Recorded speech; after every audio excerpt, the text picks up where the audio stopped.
Nas nauczono myśleć słowami, zdaniami rozwleczonymi w czasie. Człowiek uczony na krzaczkach oprócz tego potrafi myśleć całymi złożeniami, wielkimi obrazami, w mig. Nie jest hamowany przez wymóg, by wszystko precyzyjnie w każdym słowie sobie w głowie poukładać, rozłożyć w czasie potrzebnym na wypowiedzenie kolejnych dźwięków składających się na słowa i zdania. Owszem, też to potrafi, ale nie ma zabitej zdolności takiej, którą ma większość ludzi w społeczeństwach analfabetycznych nawet, myślenia wielkimi obrazami, umożliwiającymi skuteczne reagowanie na sytuację natychmiast. Nie jest wadą myślenie pisma alfabetycznego. Nie samo to myślenie, ale jego proporcje, które zostały zaburzone, kiedy upowszechniono piśmiennictwo i czytelnictwo, co wiązało się też z analfabetyzmem semiotycznym, czyli ze zniszczeniem jakości tego czytelnictwa i piśmiennictwa. Ale to jeszcze nic. Wiązało się to, nawet gdyby ta jakość była zachowana, z tym, że ludzie tak szkoleni przestali umieć reagować wtedy, kiedy trzeba, bo zanim zbudowali myśl poprawnie, żeby się nikt ich za słówko nie czepiał, bo jesteśmy nauczeni się czepiać słówek, no to już jest za późno na reakcję, to już lawina nas zasypała. Bo ja próbowałem nazwać w słowach lawina i jak źle to ubierałem w zdania, no to lawina nas zasypała. Zanim zdążyłem to napisać, złożyć pismo, żeby wysiedlić całą wioskę, nikt mi nie wierzył, bo nikt nie chciał patrzeć na tą lawinę, analizować to, co widzą. Nie przyjmowali tego, co widzą. Odwracali oczy, bo chcieli mieć w telewizji pokazane, nazwane, w książce napisane, wytłumaczone słowo precyzyjnie w każdym słówku. Zamiast popatrzeć do góry, nie chcą, nie będą patrzeć, bo są nauczeni, że musi być stos papierów i nazwane pięknie, tak, jakieś takie fałszywe substytuty rzeczywistości pomylili z rzeczywistością i nie wierzą w rzeczywistości, nie oceniają jej tego, co widzą, tylko oceniają to, co zobaczyli w telewizji i w książce. Tak są nauczeni ludzie. I w drugą stronę. Uwierzyli, że leci lawina, nie po tym, że ją zobaczyli. I nie wtedy zaczęli uciekać, ale wtedy, kiedy im w telewizji tak powiedzieli. To nic, że lawiny żadnej nie było. Po drodze stratowali wszystko, polamali nogi, więcej strat z tego było. No, ale uwierzyli, bo w telewizji powiedzieli, bo ktoś im to tak pięknie nazwał. I na tym się skupili, nie na rzeczywistości. Ktoś ich iluzjonistycznie przekierował uwagę z tego, co trzeba. I ktoś zwrócił uwagę, że kiedyś były inne do tego narzędzia. Robili to rozmaici demagodzy, mieli inne, a dzisiaj mamy takie. Wtedy walczono z tamtymi metodami, a dzisiaj walczymy z tymi, które teraz nas iluzjonistycznie wprowadzają w błąd. Kiedyś ta noga była za długa, teraz za krótka i trzeba przedłużyć, a nie dalej skracać, bo kiedyś problemem była zbytnia długość nogi. Nie wierzą, kiedy im ktoś przychodzi, mierzy metrem, pokazuje długość odcinka, albo mierzy sznurkiem, przenosi sznurek na wielkość, powiedzmy, ściany w pokoju, tej przestrzeni wolnej na mebel, to nie wierzą. Muszą mieć napisane, no to się nie da tak. I to po części wyjaśnia, dlaczego nawet ludzie, którzy kontestują powszechny medialny obraz rzeczywistości, wpadają w inny, alternatywny, ale tak samo oparty na narracjach, na symulakrach, na pustych słowach, a pustych, niezależnie od tego, czy one są prawdziwe, czy nie. Chodzi o to, że ludzie nie wiedzą, czy są prawdziwe, a są zdani na to, by wierzyć. Albo tej narracji, albo tej. Jedni wierzą tej bardziej powszechnej, a inni tej alternatywnej tak zwanej. To jest problem i paradoksalnie ci, co szydzą z szuri, są hipokrytami, bo sami robią to, z czego szydzą. Wierzą narracji, tylko innej, tej bardziej powszechnej, wygodniejszej. O tyle jest dobre istnienie tak zwanej szurskiej narracji, że ona jest takim dywersyfikatorem pustych słów zawartych w narracji. Dlaczego pustych? Bo ktoś mówi, jak to przecież są udowodnione. No może i są udowadniane, może i tam część jest z tego, duża część prawdą, tylko chodzi o to, że ty tego nie wiesz. Tu się bardzo łatwo pomylić, to są bardzo skomplikowane sprawy i ludzie oceniający w sprawach medycznych, wojennych są zdani na wydawanie takich orzeczeń i się zapędza ich szantażem takim społecznym, jednym bądź drugim, bo to są jeden napędza drugi, to znaczy ta powszechna opinia, która jest wręcz takim szantażem wymagana. Ty musisz twierdzić, że tam trzeba wysyłać wojska, bo jak nie, to jesteś ruskim agentem. To jest rodzaj szantażu. I ludzie jedni ulegają temu szantażowi w ten sposób, że przystają do takiej narracji i sami tak szantażują, a inni przekornie, to znaczy Odwracają, to samo robią, tylko odwracają narrację. To ci, co tak mówią, co są proamerykańscy, to są na pewno agenci Mossadu, Ameryki i tak dalej, banderowcy. I to jest takie wrzucanie społeczeństwa w taki szantaż, w fałszywą alternatywę. Kto nie z nami, ten za Ruskiem. A ktoś może nie być ani antyrosyjski, ani antyukraiński, tylko po prostu nie wie, a próbuje z tej niewiedzy mieć pewne wątpliwości. Czy mamy moralne prawo podejmować takie ryzyko, żeby tak naprawdę dozbrajać tą Ukrainę, ale także nie damy im możliwości wygranej, bo żadne państwo nie daje takiej gwarancji, bo tak z perspektywy pragmatycznej te państwa, które mają siłę militarną, jak Stany, jak gdzieś tam Zachód, który jest daleko od Ukrainy, Polski, nie ma w tym interesu. To nawet z przyczyny nawet socjopsychologicznej czy ekonomicznej nie można wymagać i przewidywać, że oni tyle dadzą tej broni, żeby Ukraina wygrała z Rosją.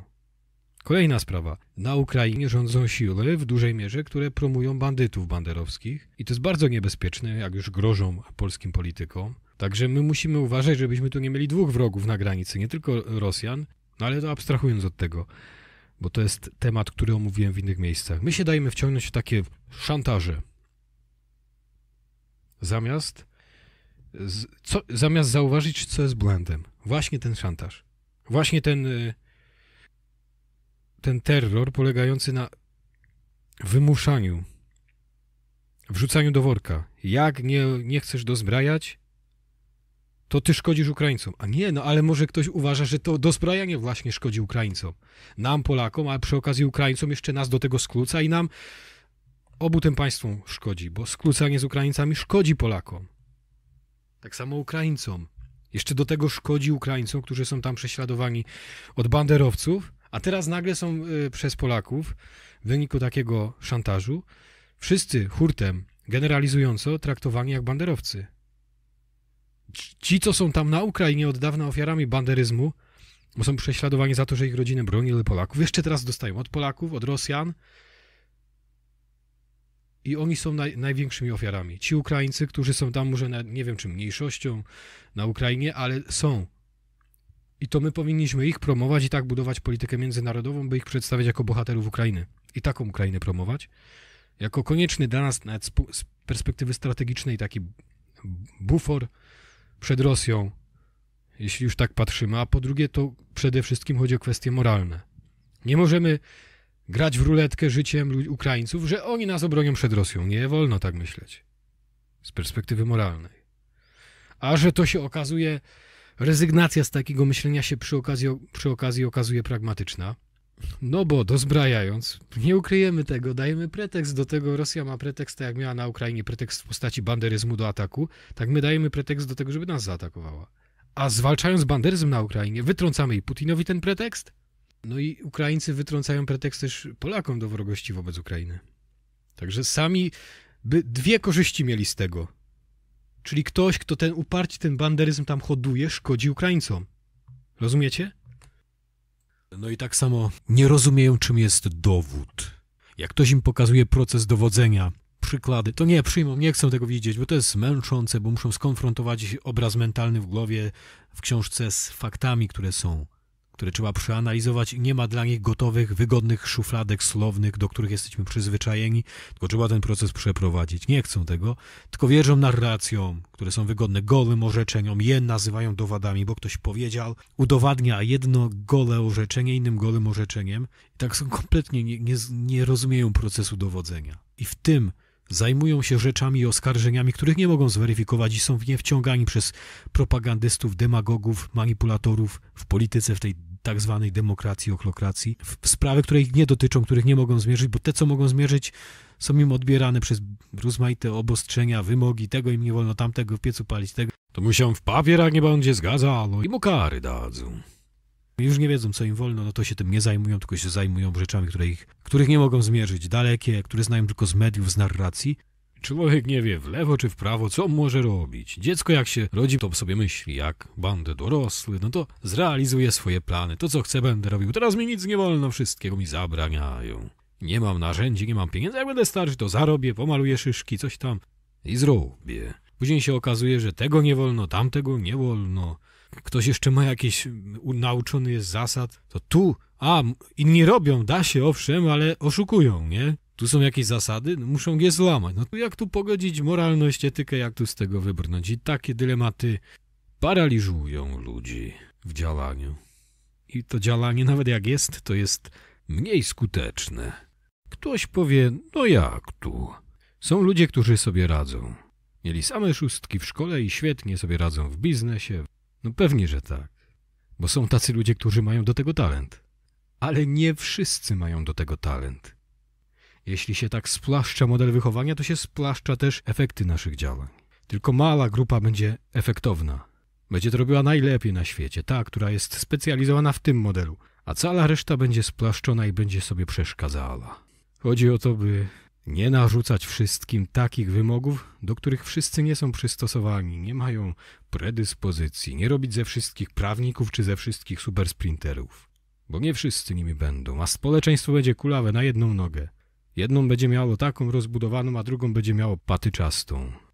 Trzeba wszystko równomiernie rozwijać i dać takie możliwości, a nie ograniczenia narzucone na wszystkich, takiego treningu, który zabije każdemu inne zdolności. A trzeba też zmierzyć, ile ludzi do czego jest potrzebnych. Do konceptualizowania, zamieniania w słowa, tworzenia narracji jest potrzebna mniejszość. Bo im będzie więcej tych ludzi, tym będzie więcej sporów nierozwiązywalnych, bo w czasie będą przedłużone i będą paraliżowały działanie. No i co? I będzie dużo koncepcji. Wtedy, kiedy Chińczycy je zrealizują, my będziemy dalej je dyskutować. A oni już to zrealizowali, nasze wszystkie pomysły. A my jeszcze się zastanawiamy i kłócimy. A oni już wszystkie zrobili. Nasze. Bo wzięli, popatrzyli i zrobili. Tylko tu chodzi o projektowanie modelu wychowania dzieci i edukacji. To znaczy takiego, który nie narzuca od razu pismo pochodnego wyrażania wszystkiego w rozciągniętych w czasie słowach, ale uczy też, pozwala wykształcać tą posiadaną od dziecka intuicję, zdolność, by od razu zamieniać koncepcje pozawerbalne na czyn. Żeby słowo, jego kompresja stratna nie ograniczała jakości czynu. Ktoś powie, a słowo ma pewną przewagę. Tak, oczywiście, ale jak to robi pewna garstka społeczeństwa, a nie wszyscy. I ci, co się skupiają na tych przewagach słowa, pisanego, alfabetycznego, rozciągniętego w czasie, są garstką i dopełniają się z tymi, którzy mają myślenie pozawerbalne, postaciowane, jak to Norwid nazwał.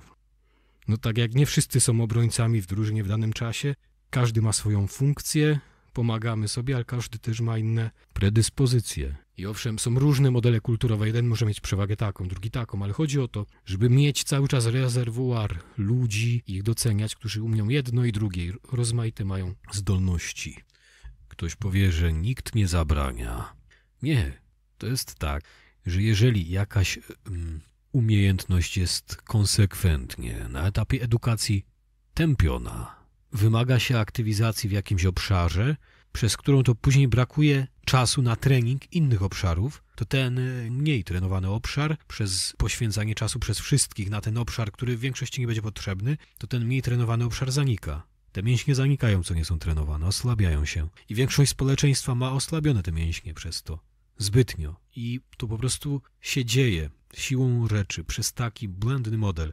Ktoś powie, no dobra, ale przecież kiedyś brakowało piśmiennictwa, to może inaczej. A, że piśmiennictwo jest dobre, daje mądrość. Daje mądrość tam, gdzie żyjemy w kontekście i na glebie większości społeczeństwa, która ma myślenie praktyczne, myślenie działaniowe.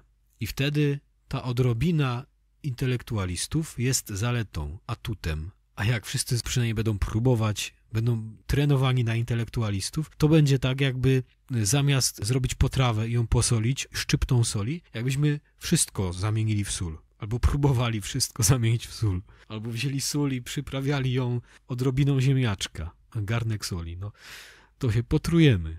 To straci wszystko swoją funkcję. Nie taka jest funkcja soli. Ona nie służy do jedzenia, tylko do przyprawiania jedzenia. Mówię próbowali, bo jeżeli wszyscy będą trenowani na wzór treningu intelektualistów, to nie znaczy, że się nimi staną. No bo siłą rzeczy zabraknie nauczycieli, którzy na wysokiej jakości to zapewnią i ta większość będzie wytrenowana na takich intelektualistów źle. To tak jak z powszechnym czytelnictwem. Większość czyta, większość źle czyta. Źle rozumie tekst. Ani tekstu się nie nauczyło dobrze rozumieć, ale przy tym nie nauczyło się też dobrze rozumieć rzeczywistości, którą dawniej dobrze rozumieli, że takie przyziemne sprawy ludzie, co nie umieli czytać i pisać. To umieli czytać rzeczywistość. A tutaj odebrano ludziom czas na nauczenie się, wytrenowanie czytania rzeczywistości i kontekstu kulturowego, nabycie go. A przez to nabycie umiejętności wspólnego działania, kompetencji kulturowej, a ludzie tutaj ani się swojej kompetencji kulturowej w żadnej kulturze nie nauczyli. Nauczyli się czytać, poznawać różne kultury, ale żadnej z nich nie znają na tyle dobrze, żeby się w niej poruszać i sprawnie, efektywnie działać. W jakiejś kulturze budować cywilizację, pomagać sobie w ten sposób. Tylko się nauczyliśmy pluralistycznie pod zaplutą wieżą Babel kłócić się.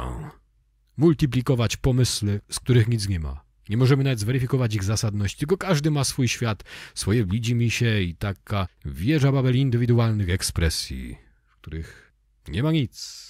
Tak samo jeżeli nawet kiedyś była choroba, że noga u stołu była za długa, no to trzeba ją przyciąć, ale w pewnym momencie trzeba skończyć przycinanie, nie przycinać aż do końca, aż wytniemy całą tą nogę. A tak się stało. Ludzie przez skupianie się na konkretnych przykładach skupili się na tym, że obcięcie nogi jest dobre, bo kiedyś było dobre, ale teraz już nie jest dobre, bo już noga jest za krótka. Żeśmy się zapędzili z tym przycinaniem.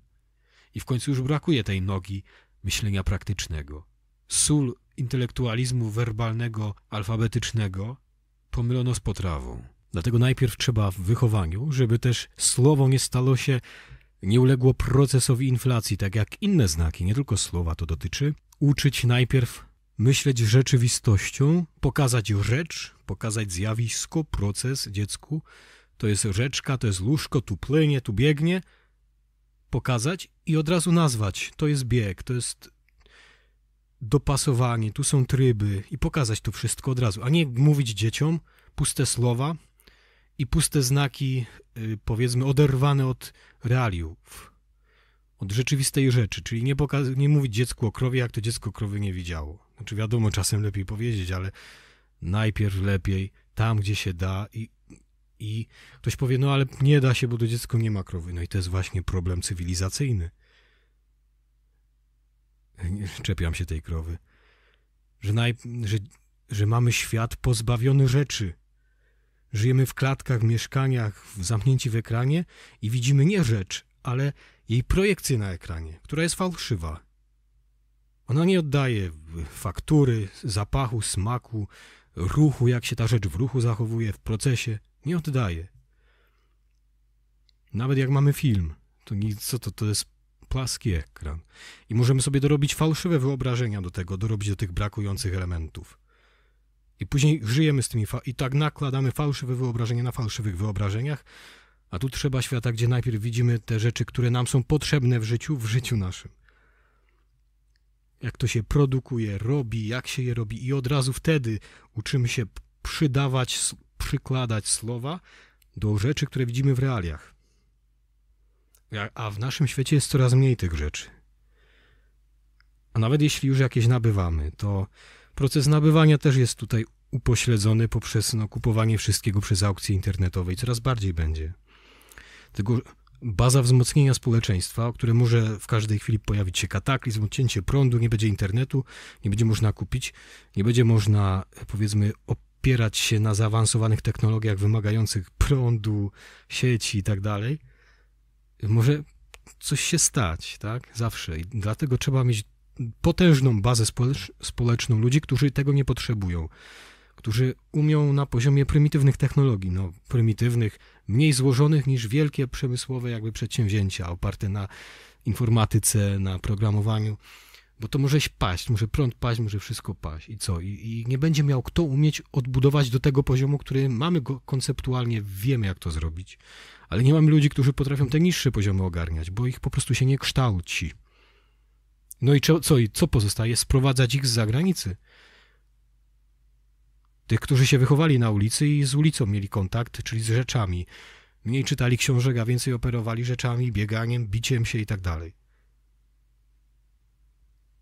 No ale to wtedy nam zaburzy strukturę cywilizacyjną i wartości naszych, które są dla nas ważne. Czy na tym nam zależy, czy dlatego trzeba swoich wychować w działaniu tak taki model stworzyć, żeby dziecko mogło być przy rodzicach, razem z ojcem pracować. Ten ojciec musi móc mieć swój warsztat, gospodarkę, ewentualnie jakieś szkoły rzemieślnicze na wysokim poziomie, techniczne. Dalej, jaki model nauczania i też prowadzenia badań na uczelniach. Nie od książek zaczynamy, nie od książek, tylko od kontaktu z człowiekiem, który nam pokaże, jak się proces badawczy przeprowadza, żeby człowiek mógł, bo jak ktoś czyta tylko książki, to nie skonfrontuje poprawności procesu badawczego tego, kto te książki pisał. Jak nie widzi rzeczywistości, którą on bada. Musi najpierw iść z profesorem, z mistrzem i zobaczyć, jak się to bada, jak się mierzy, jakich się narzędzi do tego używa, jakie tu są problemy metodologiczne, błędy, bo w książkach ludzie mogą pisać głupoty, bo oni powtarzają po innych książkach i człowiek nie ma jak tego zweryfikować, jak tylko książki czyta. No jak? No tylko ma słowo i nic więcej. Ewentualnie na poziomie logicznym. No ale co jak pod poprawne logicznie jakieś wnioskowania można podłożyć błędne dane, bo zostały błędnie zmierzone w terenie. Ktoś pomylił jednostki miar na przykład. Bo zdarzają się błędy, dlatego trzeba najpierw nauczyć, czy na uczelni, czy wcześniej w szkole, zmierzyć ten stołek, jak to zrobić, jak sobie ułatwić, żeby nie utrudniać procesu.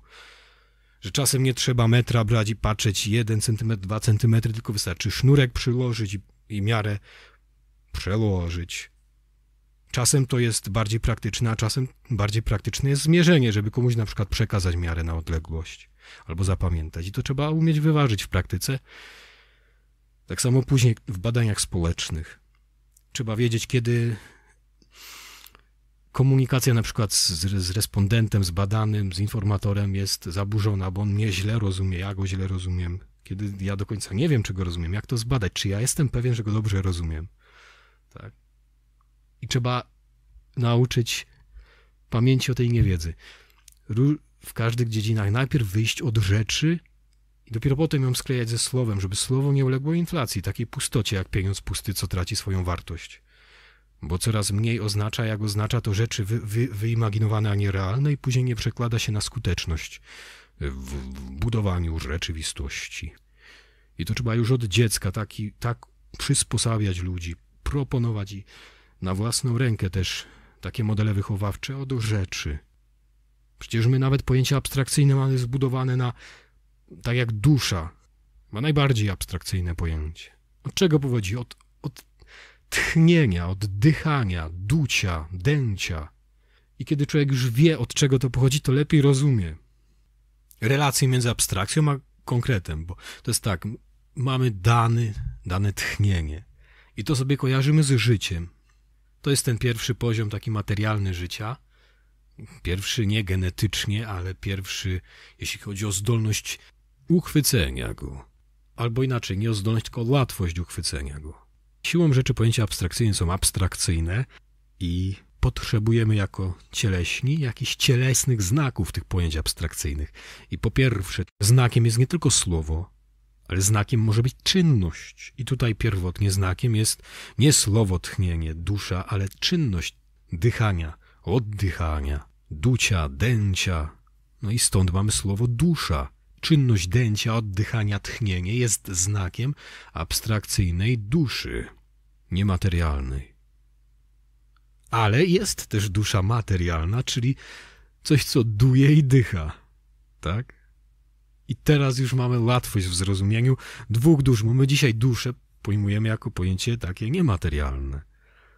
I błędne wnioski z tego wyciągamy na temat tego, co poprzednie pokolenia myślały o duszy. No bo spłaszczyliśmy to pojęcie, bo nie rozumiemy związku z dęciem, duciem, oddychaniem.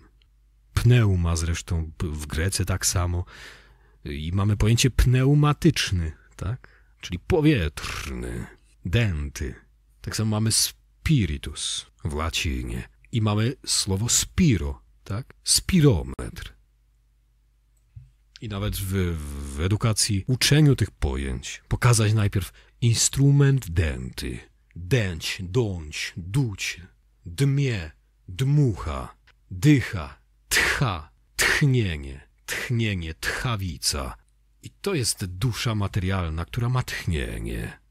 I ta dusza materialna To, co ma zdolność tchnienia, staje się znakiem duszy niematerialnej. Musimy wziąć jakiś znak materialny, coś, co może się kojarzyć z pojęciem niematerialnym, żeby to pojęcie niematerialne wyrazić.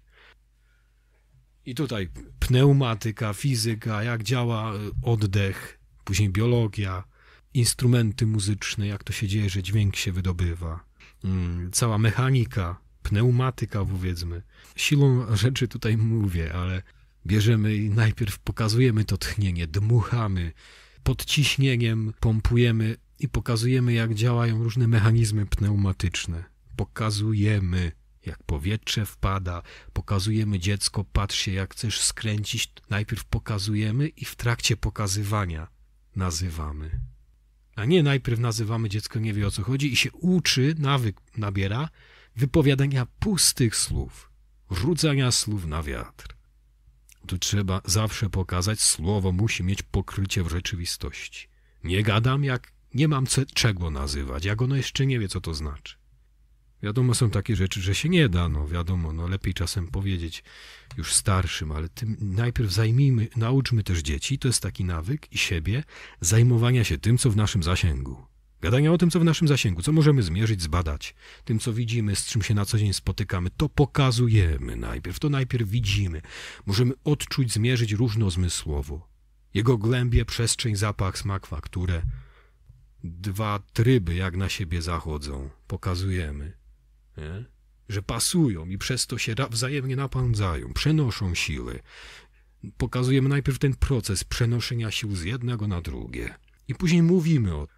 Sprawdzamy, czy dziecko łapie, o co chodzi. Niech sobie testuje, żeby sobie palców nie wkręciło tam. Proces przebijania, pieczenia, jak ognia, tak? Niech najpierw wie, jak to się dzieje. Jak się kalejdoskop pokażmy, pryzmat, jak się światło zalamuje, łyżeczka w herbacie. Niech dziecko najpierw rozumie pozawerbalnie procesy. I dopiero później mamy bazę do tego, żeby wyjaśniać fizykę. Niech rozumie w mig, zanim słowa ma. Jak to się czuje, że jak... No, a nie najpierw musi dorabiać werbalne tłumaczenia i sobie słowami to nazwać, żeby później zrozumieć. Nie. Niech najpierw zrozumie. I tak większość społeczeństwa powinna działać, no bo jest do tego, żeby realizować konceptualizację innych, te takie zwerbalizowane linearnie. A tych, co werbalizują linearnie, co się tym zajmują, w tym specjalizują, niech będzie mniejszość, a nie zmuszajmy wszystkich, by się w tym specjalizowali. Tylko by umieli przeczytać rysunek techniczny, te wskazówki, tak. Wszystko zaczyna się od nawyków, bo później nawyk sprawia, że ten człowiek tak będzie pracował. W pewnym wieku już te nawyki trudniej przestawić. Owszem, pozornie wydaje się narzędzie słowa linearnego bardzo łatwe, bo można przetłumaczyć różne czynności, a zapiszemy, instrukcję napiszemy, nie chcę zrobić instrukcji, ale przez to jest mniej efektywne, bo wtedy da się tylko, słowa są stratnym kompresorem, da się tylko mniej zaawansowane czynności tymi słowami przekazać, tak żeby były dobrze zrozumiane i więcej czasu na to potrzeba. No i po drugie nie ma bazy, by jak nagle technika siądzie, by ludzie mieli zdolność odbudowania tego, co siadło. Do tego trzeba umiejętności prymitywnych, które są bazą do wyższych umiejętności. Musi być jedno i drugie. Do tego dochodzi właśnie ten komponent biurokratyczno-piśmienny, że pismo. No owszem, pismo jest dobre, ale tak jak sól też jest dobra, ale kiedy wsypiemy jej szczyptę. Nie, kiedy do bryły soli wsypiemy potrawę i każemy to ludziom jeść. Zaburzono te proporcje, które kiedyś dawały nam przewagę nad światem. Bo kiedyś mniejszość, zdecydowana mniejszość wypowiadała się, konceptualizowała i przez to było też mniej kłótni, a większość robiła, wykonywała. Miała tą zdolność, bo tą zdolność się ma, można ją wytrenować, tak jak dawniej społeczności często niepiśmienne miały na to czas, bo nie marnowano ich czasu na to, by im kazywać czytać, pisać, tworzyć symulakra, nie tylko czytelnicze i piśmienne, ale w innych środkach wyrazu, tak, docierające do innych zmysłów, obrazy, dźwięki i tak dalej, no to miała czas działać. Udolnie, mniej lub bardziej, ale działać. To jest przejaw przejęzykowienia. Jednej z 4 chorób Zachodu, które nie polegają na tym, że rola danego czynnika istnieje, ale że są zaburzone proporcje. Tak zaburzone, że staje się to autodestrukcyjne. Sól, gdy jest jej szczypta, dodaje smaku, ale gdy jest w nadmiarze, zabija. O innych chorobach powiemy innym razem. Receptę już Państwu przedstawiałem. Mistyczny styl życia, zwykłe sprawy znakiem wiary. Na przykładzie wiary, bo to jest dla mnie najważniejsze, ale to po prostu działa. Ten mechanizm działa w rozmaitych kulturach świata. Ten zdobywa dominację, to pozwala ludziom tak myśleć, by idee mogły być wcielane w praktykę, a nie tylko zamknięte w niszy dyskusji, filmów, gier komputerowych. Nie. Idee muszą być też, oprócz przedstawień, muszą być wcielane w codzienność. I nie może być blokad kulturowych w postaci biurokracji, w postaci wymogu, żeby wszystko idealnie, słownie wyrażać, bo jak ktoś tego pięknie nie nazwał doskonale i precyzyjnie, to tego nie ma. To jest taki współczesny faryzeizm. Wszyscy to mamy, tylko nam to w edukacji zablokowano, bo nauczono nas utożsamienia fałszywego, refleksji, myślenia, racjonalności z przełożeniem jej na słowa. Takie, jakie są wymagane. A jak ktoś pomyli słowo, to już jest, później się gryziemy o słowo, a przeciwnie, na przykładzie oszczerstw, insynuacji. Jak ktoś nie wypowie werbalnie oszczerstwa wprost, to jest praktycznie bezkarny. Bo później się głupio tłumaczy, że on nic takiego nie powiedział, mimo iż wszyscy wiedzą, o co mu chodzi. I się nauczyliśmy przyjmować takie, no rzeczywiście nic takiego nie powiedział. I wszyscy to powtarzają, no nie ma jak, no rzeczywiście, ma rację, nic takiego nie powiedział, nie oskarżył go. No ale znaczenie, emocja poszła w świat. O znaczenie rzecz idzie, nie o brzmienie słowa. Jeśli wyzwolimy się z tego błędu i w nauce, i w działaniu społecznym, to będzie nam o wiele łatwiej. Musi być coś nazwane, musi być biurokracja w piśmie napisane. No i to jest też przyczyna wielu konfliktów na linii różnych biznesów z Chińczykami. Owszem, ja nie mówię, że nie czynię tutaj twierdzenia, że kultura chińska jest wyższa, lepsza. Nie. Po pierwsze, to takie przejęzykowienie to jest element wyrodzenia kultury zachodniej. Nie jej właściwy stan. To jest przerośnięcie jakiegoś elementu, który czyni całość organizmu zaburzoną, upośledzoną. To tak jakby komuś taka głowa wielka urosła, że nie może jej unieść. I rączki mu zniknęły. Przywróćmy temu organizmowi właściwe proporcje. Przed chwilą pokazałem, jak alfabetocentryczne przejęzykowienie wpływa na dominację oszczerców, manipulantów, którzy poprzez niemówienie wprost mogą manipulować wywoływaniem społecznego wrażenia i odbioru takiego, jakiego chcą i wykręcaniem się później od odpowiedzialności przez przerzucenie akcentu na literalną treść. Za czym idą ludzie i mówią, no rzeczywiście nic takiego nie powiedział. I usprawiedliwiają oszczercę i idą za jego nowym wykrętem, mimo iż zmienił znaczenie swojej wypowiedzi. I tak odwracają się od znaczenia, czyli tego, dlaczego wypowiadanie słów w ogóle ma sens. Tak? Czyli odwracają się od funkcji, dla której słowo zostało powołane. I na tym zakończymy dzisiejsze rozważania, a w następnym odcinku wyjaśnimy sobie, jak to alfabetyczne przejęzykowienie wpływa na wciąganie nas w oskarżenia i sprawy, których nie możemy zweryfikować i odciąganie od tych, które do nas należą, co sprawia, że każdy zajmuje się nie tym, co do niego należy, nie tym, w czym jest najlepszy, w czym może nawet być najlepszy i efektywność całego społeczeństwa i naszej cywilizacji spada. Wzajem się nasze kompetencje odejmują, przeszkadzamy sobie wciąż, jak ta nakręcająca się destrukcyjna maszynka pogrąża naszą cywilizację w walce z innymi. Zapraszam do polubiania, subskrybowania, oglądania starszych materiałów, pisania po książkę Katologika, Strażnicy Tradycji, Mistyczny Styl Życia. Dane są w opisie.